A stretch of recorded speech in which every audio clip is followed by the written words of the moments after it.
രാമായണത്തിൽ വളരെ പ്രാധാന്യമുള്ളതാണ് ബാലകാണ്ഡത്തിലെ ഇഷ്ടദേവത വന്ദനം.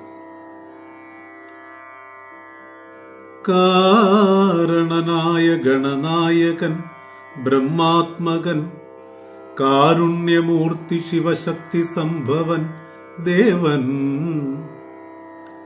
വാരണമുഖൻ മമ പ്രാരബ്ധ വിഘ്നങ്ങളെ വാരണം ചെയ്തിടുവാൻ ആവോളം വന്ദിക്കുന്നേൻ. വാണിയിടുക നാരദമെന്നുടെ നാവു തന്മേൽ വാണിമാതാവേ വർണ്ണവിഗ്രഹേ വേദാത്മികേ നാണമെന്നിയേ മുതാ നാവിന്മേൽ നടനം ചെയ്യുക ഏണാങ്കാനനെ യഥാകാനനെ ദിഗംബരൻ വാരിജോത്ഭവ മുഖവാരിജവാസേ ബാലേ വാരിധി തന്നിൽ തിരമാലകളെന്ന പോലെ ഭാരതീ പദാവലി തോന്നേണം കാലേ കാലേ. പാരാതെ സലക്ഷണം മേന്മേൽ മംഗലശീലേ വൃഷ്ണിവംശത്തിൽ വന്നു കൃഷ്ണനായി പിറന്നൊരു വിഷ്ണു വിശ്വാത്മാ വിശേഷിച്ചനുഗ്രഹിക്കണം.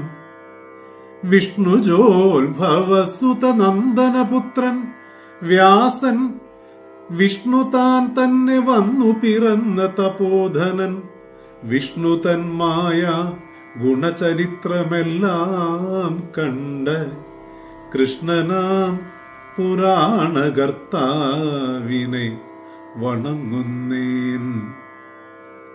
നാൻമറനേരായ രാമായണം ചമയ്ക്കയാൽ നാൻമുഖനുള്ളിൽ ബഹുമാനത്തെ വളർത്തൊരു വാൽമീകി കവിശ്രേഷ്ഠനാകിയ മഹാമുനി താൻ മമ വരം തരികെപ്പോഴും വന്ദിക്കുന്നേ. രാമനാമത്തെ സദാകാലവും ജപിച്ചീടും കാമനാശനൻ ഉമാവല്ലഭൻ മഹേശ്വരൻ ശ്രീ മഹാദേവൻ പരമേശ്വരൻ സർവേശ്വരൻ മാമകെ മനസ്സി വാണിടുവാൻ വന്ദിക്കുന്നേ. വാരിജോത്ഭവനാദിയാകിയ ദേവന്മാരും നാരദ പ്രമുഖന്മാരാകിയ മുനികളും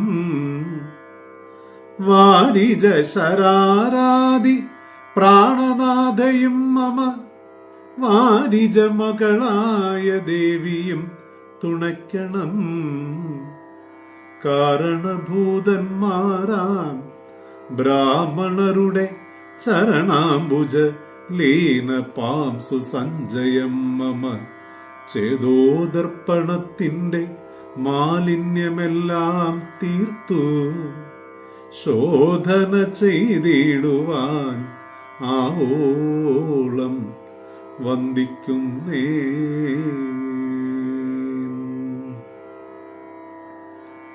രാമായ രാമചന്ദ്രായ രാമഭദ്രായ വേദസേ രഘുനാഥായ നാഥായ സീതായ പദയേ നമഃ.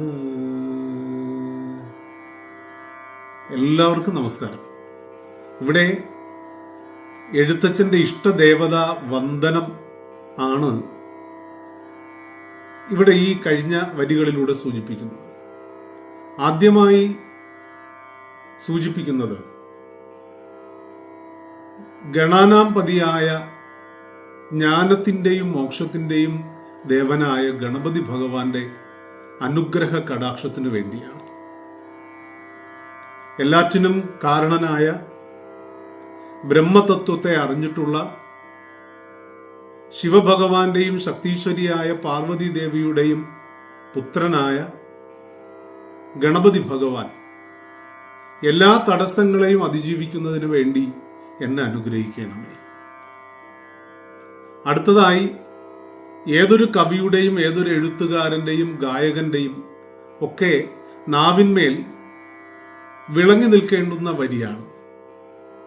വാരിധി തന്നിൽ തിരമാലകൾ എന്ന പോലെ ഭാരതി പദാവലി തോന്നേണം കാലേ കാലേ. സമുദ്രത്തിലെ തിരമാലകൾ ഒന്നിനു മീതെ മറ്റൊന്നായി കരയിലേക്ക് അടിച്ചു വരുമ്പോൾ കര ആ തിരമാലകളെ സ്നേഹത്തോടെ തള്ളി അകറ്റുമ്പോൾ വീണ്ടും തിരമാലകൾ കരയെ ചുംബിക്കുവാൻ വേണ്ടി അടുത്തടുത്തു വരുന്നു.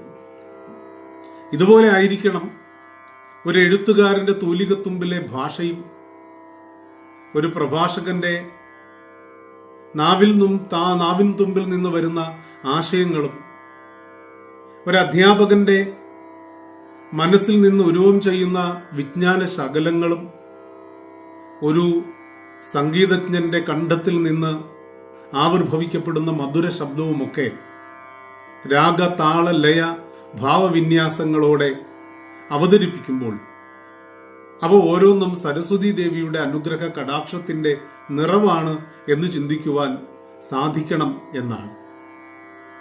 അതോടൊപ്പം തന്നെ ശ്രീകൃഷ്ണ ഭഗവാന്റെ പാദകമലങ്ങളെ പ്രണമിക്കുന്നു. വേദത്തെ വ്യസിച്ച, ഒന്നായി നിന്ന വേദത്തെ നാലായും തുടർന്ന് ഉപനിഷത്തുകളെ രചിക്കുന്നതിന് പ്രചോദനം നൽകിയവനായും മഹാഭാരതം പഞ്ചമവേദമെന്ന് പ്രഖ്യാതമായ മഹാഭാരതത്തിന്റെ രചനയും വേദസത്യത്തെ ലളിതമായി ആവിഷ്കരിക്കുന്ന പുരാണ രചനയുമൊക്കെ നിർവഹിച്ചിട്ടുള്ള 18 പുരാണങ്ങൾക്കും കാരണനായി നിറഞ്ഞു നിൽക്കുന്ന ഭഗവാന്റെ അംശം തന്നെയായ പരാശര മാമുനിക്ക് സത്യവതി എന്ന മുക്കുവ സ്ത്രീയിൽ നിന്ന് ജാതനായ കൃഷ്ണദ്വൈപായനായ വേദവ്യാസനെ ഇവിടെ പ്രണമിക്കുകയാണ്. അതോടൊപ്പം തന്റെ ഹൃദയത്തിലേക്ക് രാമായണത്തെ സന്നിവേശിപ്പിച്ച നാരദ മാമുനിയെ ആ പാദകമലങ്ങളിൽ വണങ്ങുവാൻ മറക്കുന്നില്ല. അതോടൊപ്പം സദാ രാമനാമം ജപിക്കുന്ന പരമേശ്വരനായ ഭഗവാൻ രാമ രാമ രാമ നാരായണ ഓം നമോ നാരായണ എന്നുള്ളതിന്റെ ബീജാക്ഷരമായ രാ എന്ന അക്ഷരവും ഓം നമശിവായ എന്നുള്ളതിന്റെ ബീജാക്ഷരം മ എന്ന അക്ഷരവും ചേർന്ന രാമമന്ത്രം സദാ ജപിക്കുന്ന പരമേശ്വരനും ദേവിയും എൻ്റെ ഹൃദയത്തിൽ കുടികൊള്ളണമേ എന്ന് ഇവിടെ വന്ദിക്കുകയാണ്. അതോടൊപ്പം തന്നെ സകല ദേവതകളുടെയും പാദ കമലങ്ങളെ വണങ്ങുകയാണ്. തന്നെയുമല്ല, ഈ കാവ്യരചനയിൽ അറിഞ്ഞോ അറിയാതെയോ തന്റെ ഭാഗത്തു നിന്ന് സംഭവിച്ചു പോയിട്ടുള്ള ബോധഹീനത്വം കൊണ്ട് വന്നുപോയിട്ടുള്ള എല്ലാ പിഴവുകളും അറിവുള്ളവർ ക്ഷമിക്കണം എന്നുകൂടി ഇവിടെ പ്രത്യേകം എടുത്തു പറയുകയാണ് ഭാഷാപിതാവ്. സകല ഗുരുക്കന്മാരെയും വണങ്ങുന്ന ഏറ്റവും വിശിഷ്ടമായ ഭാഗം രാമായണം പാരായണം ചെയ്യുമ്പോൾ അത് കേൾക്കുമ്പോൾ നമ്മുടെ ഹൃദയത്തിൽ അടിസ്ഥാനപരമായി ഉണ്ടാകേണ്ടത് ഗുരുത്വം എന്ന വസ്തുതയാണ് എന്ന് എഴുത്തച്ഛന്റെ ഈ വരികളിലൂടെ ഭാഷാപിതാവിന്റെ ആ വിനീതമായ പ്രണാമത്തിലൂടെ നമ്മുടെ ഹൃദയ പത്മത്തിൽ സ്നേഹത്തിന്റെ വിനയത്തിന്റെ അലകൾ ഉതിർക്കുകയാണ്. വളരെ കാവ്യാത്മകമായ ഈ ഭാഗം ശ്രവിക്കുന്ന ഓരോരുത്തർക്കും നന്മകൾ നേരുന്നു. സ്നേഹാദരങ്ങൾ.